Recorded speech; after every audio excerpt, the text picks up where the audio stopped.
Ukubingelela ubaba nomama umfundisi bese ngibingelela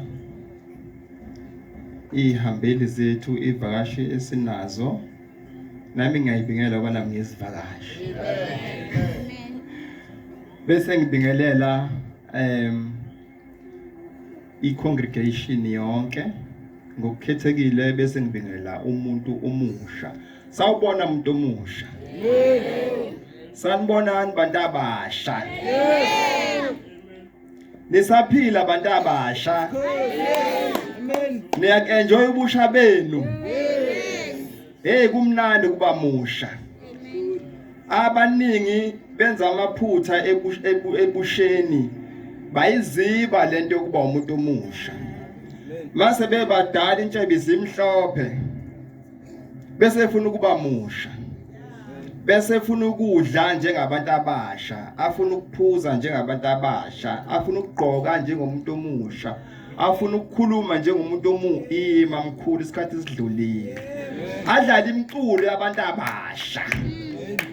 Ebese mebona ingane encane bese ethi you make me feel 18 umdala una 65. Accept where you are. Angazi ngoba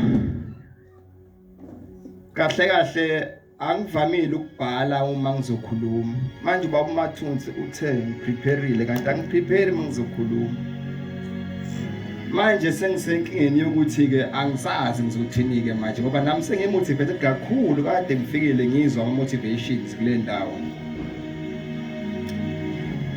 Nomuntu ongezwe namhlanje ugcine sezwile ngoba amavesi asekukhulunywa ngawo lapha nezinto esezenziwe lapha ngizokhulunywa ngazo eziningi kakhulu. Ngiyafisa ngathi ke mina nawe singahamba imigodla yethu noma izikhwama zethu sezigcwele osekukhulunywe lapha. Ngiyaye ngilawulwe inhliziyo esikhathi esiningi mangizokhuluma. Manje inhliziyo yami sithunjwe kakhulu izwi lenkosi, hayi motivation. Angisadi nyalo ngidawuthi. Nangibonga ngiyashaya nesiswati. Hawu ngitamile. Kukhona indawo lapho umuntu nomuntu aqhamuka khona njengoba silapha nje. Kukhona lapho vela khona. Lento okuthiwa ngesilungu i-background. Lapho oqhamuka khona i-background yakho ayidefine wena. Ayidefine ukuthi wena uyapi. Idefine ukuthi wena uqhamukaphi. Where you come from, that's your background. Abaningi abantu empilweni babanjwa i-background. Bese uthola ukuthi uyolokho ehlezi ethi mina ngazala abazali abahluphekayo. Mina ngakhula ngihlupheka, ungibona ngasebenze ngakhula ngihlupheka.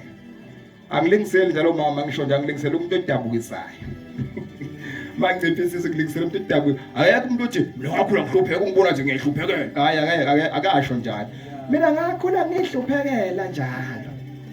Useyobambelela kwi-background yakhe azaguge. Ngoba ethena wakhula ehlupheka.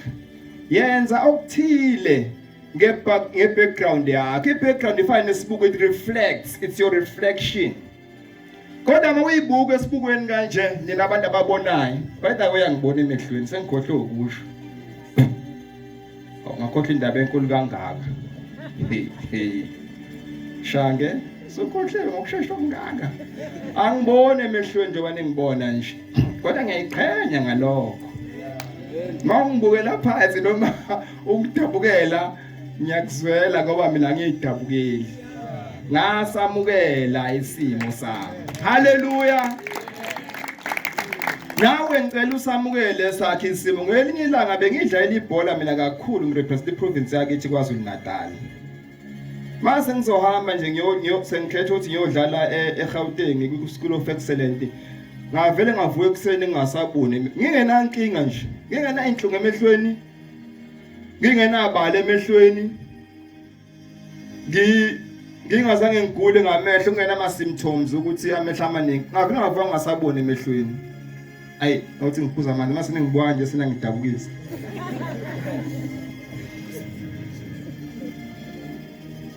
Kodwa ke background yami leyo akusimina. akusimina lowo, that is just my background. Uma ke sengiqhubeka nokuphila ngagcina ngarealize enye into empilweni ukuthi no, lento enibona ifundwa lapha nje akuyona into engiyenze ngibona. Konke lokhu ngakwenza ngingasaboni, ngalimala amehlo noma ngaqala ukungaboni ngifunda ugrade 10. Ngisakhumbula noma ku standard 8 ngaleso sikhathi, ku standard 8 at the time. Yeah. Nami phela sengizama ukwenza umuntu omusha sengifaka ugrade. Cha, ngangifuna standard 8 point of correction. Nalento efundwa la futhi sinengane eziwu4. Kade yabhalwa sengihambile. Athi ngithola ngimama ethi uyangivala uthi baba ungabusasho. Kodwa ngiyena umuntu omusha kade ngashawa ke kade kube umuntu omusha. So ngithi ke bafowethu ke ngarealize ukuthi impilo kahle kahle ayikho impilo emehlweni. Impilo isengqondweni. Neyakho impilo ayikho kwi background yakho, kodwa isemqondweni wakhe impilo yakho. Bengisathi ke I background I reflection njengesibuko, I mirror nje moyibuka nje esibukweni. Kakhulukazi omama abantu abathanda ukuyibuka bayazi ngikhuluma ngani. Abayibuka beze bephenduka omama. Abo ukuthi into zakhe ezingemuva zisekhona yini. Hayi zikhona mama. Kodwa mawuzibuka kanje esibukweni uyasibona? Uyayuzibona? Mawuzibuka nje esibukweni uyayibona? Ubona umzimba wakho. Wena muntu ongumfanekiso kaNkuluNkulu awuziboni. Kodwa ubona umzimba nje. Wathi uNkulunkulu ngizowenza umuntu abomfanekiso wami angifuzi. Wengasho ukuthi umuntu ngizomenza abe nenyawo embili noma abe ngizobekisa ngani nje abe nempandla ngoba nginayo impandla ya. Cishe athi abe nesisikhuluma nje yabo ukuthi ngizothinta into zabantu. Yo traffic athi ngihlale kutshena baba ngithi jema uzwile kuthanda esontweni. Angikho lapho. Kodwa uNkulunkulu methi wena umfanekiso wakhe usho ukuthi wena mphefumulo ufana noNkulunkulu. Yileyo nto okufanele uyiqhenye ngayo ukuthi noma umuntu omunye ngathini ngawe noma ngebackground yakho kodwa okusalayo akakwazi. Usazi wena. Njengoba nginaleminyaka enginayo nje manje kusho ukuthi I've been with myself for the past 40 what years.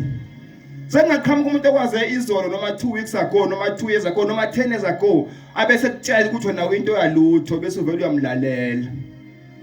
Bese uqinisa ubuza abanye mangibuka nje mina ubonani? Uyizi lo mbuzo lo manje ngasazethembi. Mangibuka nje ubonani? Usuze uyaphoqa ukuthi na ufuna ukuthi hayi ngibona umuntu omuhle nomuntu ozethembayo phela bakublackmail. Mangibuka nje ubonani kimi? Akasazethembi. Sizofaka namhlanje kumuntu omusha ithemba elisha. Ukuthi background lapho vela khona cha kusiwena kodwa yila uvela khona. Wena ngoba usuphuma khona usunelungelo negunya une-authority yokushintsha isimo sakho, ushintsha isimo sasekhaya, ushintsha isimo sika baba nomama owakukhulisa ku2 room njengami. Kodwa uthi ngoba sengikhulile nama ke ngakho omunye u2 room sike sihlale kwi4 room. Awulancane ngaka leli hlombe. Nifuna ukusonga nohlala emafletini matabasha. Nifuna uqala ukuthenga imoto. Bese niyabaleka. Hayi kabaleka hamba ushintshe ekhaya ngoba ila uqhamuka khona. uNkulunkulu uyawazonda amavila. Uma nje umuntu ovilaphayo cha cabangisisa ngoba uNkulunkulu akanalo uthando lwabantu abavilaphayo. Akusho mina kusho incwadi engcwele. Bona entuthwaneni vilandini. Bona imisebenzi yayo. Naye umuntu okhuluma njalo uNkulunkulu waqala ngokusebenza. Waqala umoya wakhe wehlaweni waphezulu kolwandle, phezulu kwamanzi, Genesis 1, wayesedala. imisebenzi yakhe lewayenza wayaqala ngokusebenza akaqala ngokufuna ukudunyiswa akaqala ngokufuna into ezinhle waqala wajuluka wasebenza uNkulunkulu nawe ufuna uqale ngokusebenza ngoba uNkulunkulu akalifuni ivila akamfuni umuntu ohlala phansi bese efuna ukunikezwa uNkulunkulu ufuna umuntu osebenza ngisho ufuna isibusiso uNkulunkulu qala usebenze siyasetshenzelwa isibusiso haleluya vuka usebenze ukuze uNkulunkulu akubusise makufika indodana yakhe emhlabeni uNkulunkulu uJesu Kristu John 15 verse 16 uthi uJesu nginibekile nganithuma nginithumile nganibeka uthini nginikhethile nganibeka ukuba niphume nisebenze nginikhethile nganibeka ukuba niphume nenze njani nisebenze so that here comes the reason why so that whatever you ask in my name it shall be done you shall be given wenzani umuntu wanamhlanje ufuna uqala busiswe akafuni ukusebenza qala uyosebenza bese kuthi into oyicelayo bese uyayinika akekho umuntu osebenza ngaholanga niyangizwa abantu abasha ngisho emsebenzini mawuqasha uqala unikeze probation bafuna ukutesta ukuthi how good are you before you qualify for a bonus manje thina sesibhele siba bonus nje abantu bengasebenzile khona ingoma yangakithi ethiwa awubheke inkomo zami mama ngisebenzile umama uyangithuka funa qale ukhipha inkomo umuntu ukuze abonaswe bantu abasha musu ukubonasa umuntu engasebenzanga ngoba uNkulunkulu akafuni ukuthi ubonasa umuntu engasebenzanga umuntu maqala asebenze ibonus you earn the bonus ngoba lapha egarage bayothenga imoto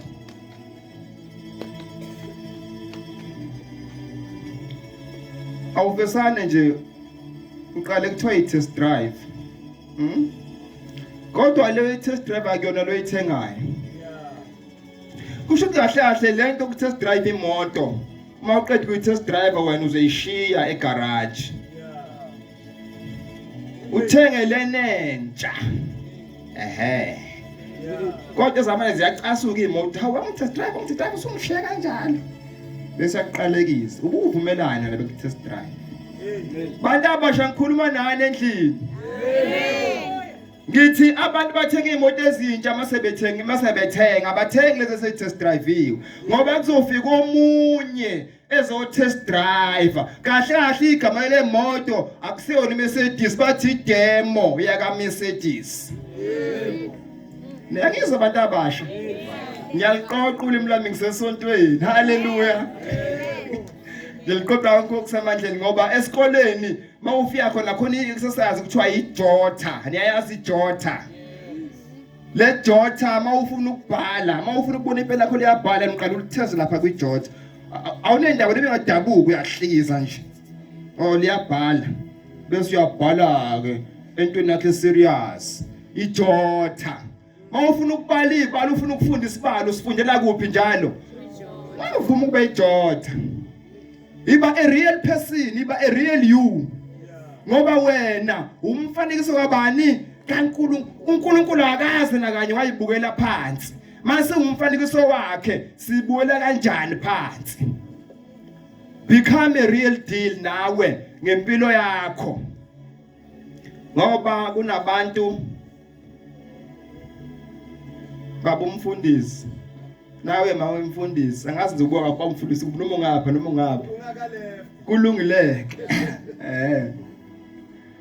kunenkinga ekhona ukuthi kunabantu abangasenama ama private party ngasho Nkosi yami asebe nama public party wodwa nje ngoba kade public yonke kade imbuki public waphuma la wangena la waphuma la wangena la wena uphathiswa izwi lika Jesu Kristu wena usalungiswa ulungisela kuyokhanda wakho umuzi ukufika emzini wakho usukhathele kade ugijima phela impilo bathi jeni awunathula abantu abasha kwavuma abantu abadala sebehambile lendlela asebehleli kamnandi sebebhala ofo emizini yabo abanitshela ukuthi imizi le umuzi ukhanda usewumuntu omusha ukhandela engqondweni ngakekho umuntu lesi strand nje sikuso lesi saqala sakhandwa la sasuka la seza phansi sadwetshwa phansi sabasdrawa phansi ngoma kuba khona indonga lempilo injalo uyiqala la besiza kwizenzo besigcina lapho khona usuyenza khona kusuyenza in practice impilo awuvesana uyiphile nje impilo uyiqala phansi ngeyitebhisi uzufike lapho oya khona haleluya endlini manje ke akekho umuntu ke ongafuni ukufika phezulu kodwa inkinga umuntu akafuni ukuya phansi ake nisuke abantu abasha ake ume ngenyawo umuntu omusha ngikubone ngabe ngizokubona yini sikuma umuntu omusha sikuma sanibonani bantu abasha ngifuna ngigcume newazi ukugcuma to jump ngesilungu ngothi ngiyaqhuma naqhuma ezinye izinto sengaba ngidala uqhuma amathambo ngifuna ukugcuma nje phezulu ungagcumi phela kakhulu ukuze kukhuphuke isikhathi semela cha qhuma nje kahle ngokuzithoba ukuthi ugcuma ube serious 1 zobani 1 ngifuna ukuthi ubone ugcuma kakhulu kwadlula bonke ngiyambuka nonke njalo 1 nibambe la ukuthi angibone emehlweni bengidlala 1 2 ngifuna ukubhimba ngithenza nibalele 1 2 imini iqhumane you are still on your mark 1 2 3 naziya angimbona kahle ugcume kakhulu kodwa nathi into engiyibonile kubuka ngihlala phansi bantu abasha okay manini umnandi kuba kule ndawo uyalawula yazi manini anganami kwelimoya engcwele ngathi umoya uzonilawula uzonenza ukuthandwa yikho futhi ngijwayele ukulawula makunjalo into engiqaphele kubona mabegcuma akekho ungaqalanga wathi washona phansi no ufuna ukugcuma kakhulu uqala ashone phansi kakhulu athatha amandla ake ngigcume ngingashonanga phansi ngeke ngibone ngizobala ungagqobisa amadolo vele ugcume nje ume kanje 1 2 3 naziya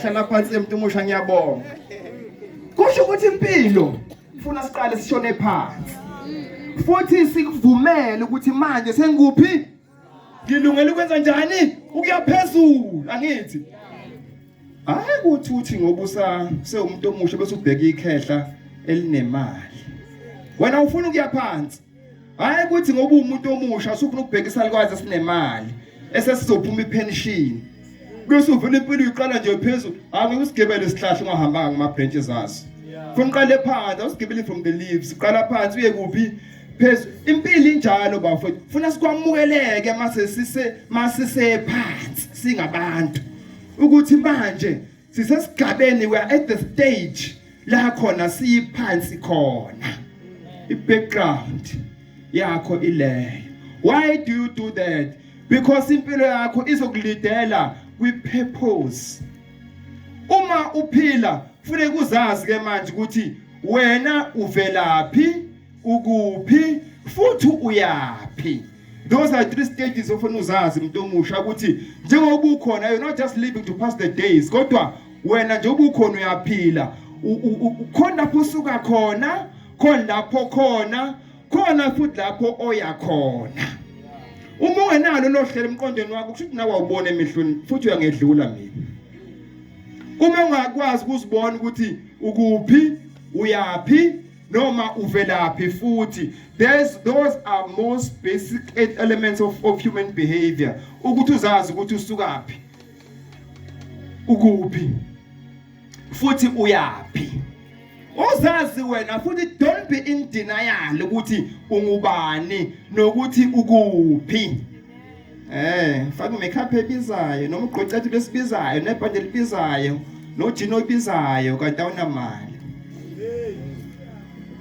zamukela ukuthi ungubani futhi ukuphi ngoba abantu bayathanda ukuyideny ukuthi bangobani kodwa phela ngibasoli ngoba nokhokho wethu uAdam wavele wanenkinga nje uNkulunkulu membuza ukuthi Adam ukuphi na? Hawu, yangazwa le ndoda uthini? Ngoba uNkulunkulu nawo umkhuba ukuthi akubuze kanti uyakwazi. Abuze ezenze ngathi akaboni futhi akakuzwa, akakwazi kanti uyazenzisa uNkulunkulu, uyakwazi. Angene kumfundisi, angene kumamfundisi akubuza umntana mbukuphi izolo kanti busemphathini. Hey, uvuke ngo12 ekseni. Uthi hayi baba umfundisi bengisekhaya bengilungisela iexam. uNkulunkulu athi uyakubona ungene kumamfundisi wakubuza amabomu uNkulunkulu ufuna ukubona ukuthi uzovuma yini. Ngoba lithi iBhayibheli phela osivuma isono sakhe ayoxolela uNkulunkulu nomusa ukuthi amxolele kodwa woko osiphikayo maye uma uvuma ngenhliziyo yakho uNkulunkulu uzoxolela. Uthe uNkulunkulu ngelinye ilanga mayefika insini yaseEden esaze sebuntu Adam usonile beno Eve. Wayibuzisa Adam ukuphi na? Yasabeleza athi indoda athi hayi ngilapha Nkosi. Hawu usodlile la ngithe ngadli khona ubuza ngathi akazi. Sodlile la ngithe ngadli khona hayi angane lo mfazi okunikeze yena. Manje sibe neqiniso sibe honest kuNkulunkulu ngoba ukungabe nalo iqiniso ikhona ukusilimaza okwenza ukuthi uNkulunkulu avele aqhele eduze kwakho. Ususwa yini ukungabe nalo iqiniso? Ngoba iqiniso liwubuNkulunkulu, uNkulunkulu uyiqiniso. Uthando liwuNkulunkulu uthando. Kodwa mangasekho uthando, kungasekho iqiniso, sekuhlezi isono kumuntu. Kanti uNkulunkulu akekho kude usemzimbeni. Akusho mina kusho imibhalo. 1 Corinthians chapter 6 verse 19 anazi imithi imizimba yenu iyithempeli kaNkulunkulu ngenxa yomoya engcwele wamukele kuye. Full stop. Sasingamkhomba kuphi? Singamkhomba ehlahleni. Wasuka uSolomon ngoba enemali eyinkosi wakhuthala wakhindle enkulu indlu etwakhela uNkulunkulu wakhindle kwaJehova. Wayakha wavela uNkulunkulu hey weSolomon. Mina ngihlala endlini yakho engodaka, yakho ngezandla. Mina ngizilungisela umzimba, usho njalo kumaHebheru. Mina ngizilungisela umzimba. uNkulunkulu uhlezi kuwena. Musa ukuvumela manje sono sibuse emzimbeni wakho. Vumela uNkulunkulu abuse emzimbeni wakho. Haleluya.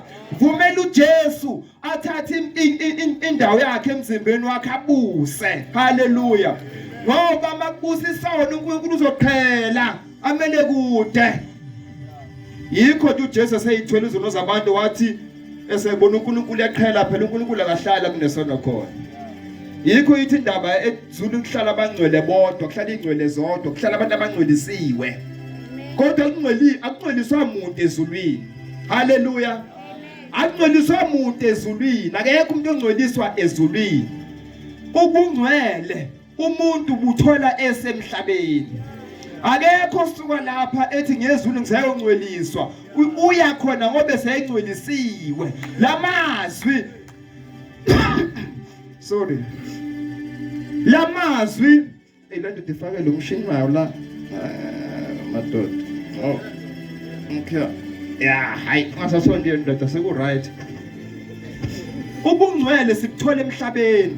Amazwi, imfundiso, imibhalo nezenzo zasesontweni zakho umuntu ukuthi abengcwele ukuze alungele ukuthi uNkulunkulu ahlale kuyena. Wathi uJesu Eloi lama sabathane uNkulunkulu wami ngishiyeni na abaqabene. Kodwa uNkulunkulu uyaqhela ngoba umoya ongcwele uqheliswa isono noma izono eseyithwelwe inkosi akwazi ukuhlala uNkulunkulu endaweni engcwele. Kahle ngithini? Ngithi qaphela umzimba wakho uyithempeli kaNkulunkulu ila uNkulunkulu ahlala khona and uNkulunkulu engikhuluma ngaye ngikhuluma uNkulunkulu ongcwele. Purpose. What is it that you as an individual as a young person we are intending to achieve? Ake ngiqale la. Yeke ukulandela abanye abantu ngoba abaphila impilo yakho baphila impilo zabo. Mhlawumbe unomngani okude ku maths and science or maths and physics. Othi mina ngifuna ukuba engineer mase ngikhulile. I want to be an engineer. But what about you? Wena be your own person. Mhlawumbe you are very good with geography. Na ku agriculture. You can make a very, very good farmer. You can make a very, very, very good geologist. But because unencindezi yabangani bafuna ukwenza imaths and physics ongayazi, ekhipha ngo 45%. Bese uthi ngoba kuthiwa kune-status mawuzi engineering ne-physics, mawuzi physics ne-maths ake ngiye khona kodwa uyayibona uyazi i-maths. Follow your own path. Build your own life. Njoba singabantu sinama strengths and weaknesses, they define your purpose. Purpose yakho ivela kuma strength akho umuntu omusha. Ugudi kwini wena? Thatha lama ngamakhulu kangako nawo mawunawo. Sengenze isibonelo. Uhambe uyokwenza marketing of products, you'll succeed. Stop fooling people around. Hallelujah. Ungakhoje simamfundisi ngoba umfundisi noma na uchurchmate bakho nabazali bakho. Cha, hambe uyoconvince abantu how best can you sell this product. Amanga khona lapha sekuzakhona bemahle nje. Iskill somuntu, ipurpose yakho. Follow your path, follow your purpose.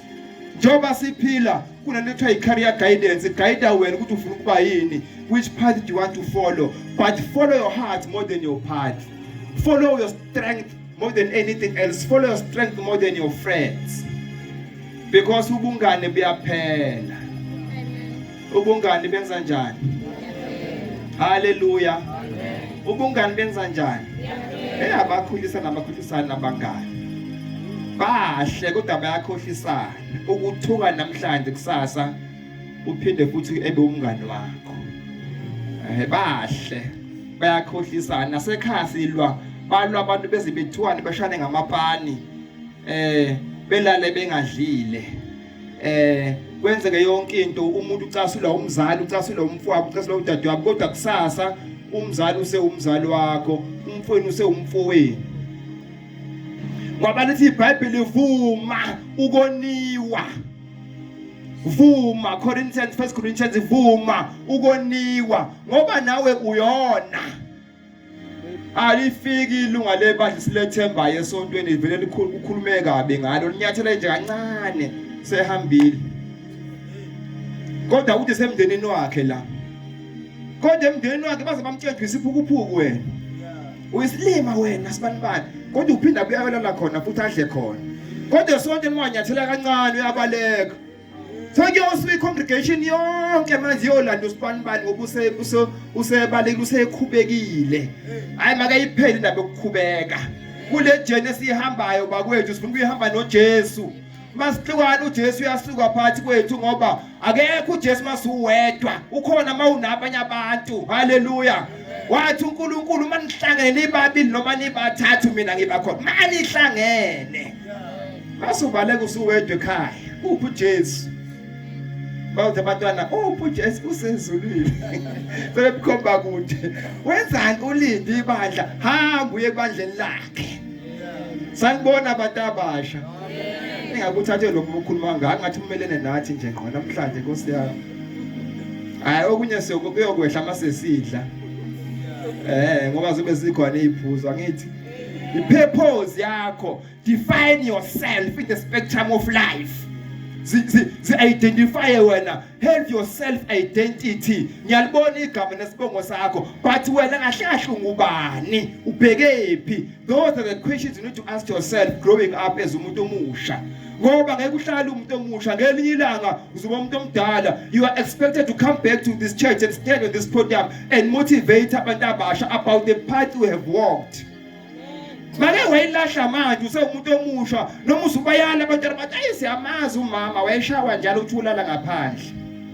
Awusenazwi emphakathini. Sumoshe kakhulu. Ya khona usesigabeni sokumosha.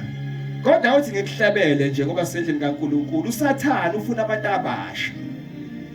Yilapha zingela khona kakhulu kuSathane, uzingela kuyouth, ufuna abantu abasha ngoba ilane potential khona uSathane.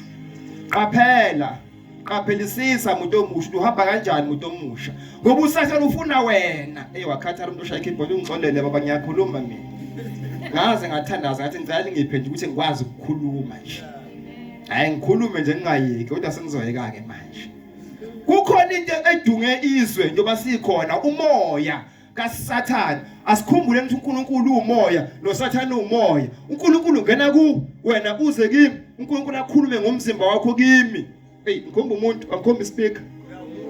Ngikubonile, khomba amabomu.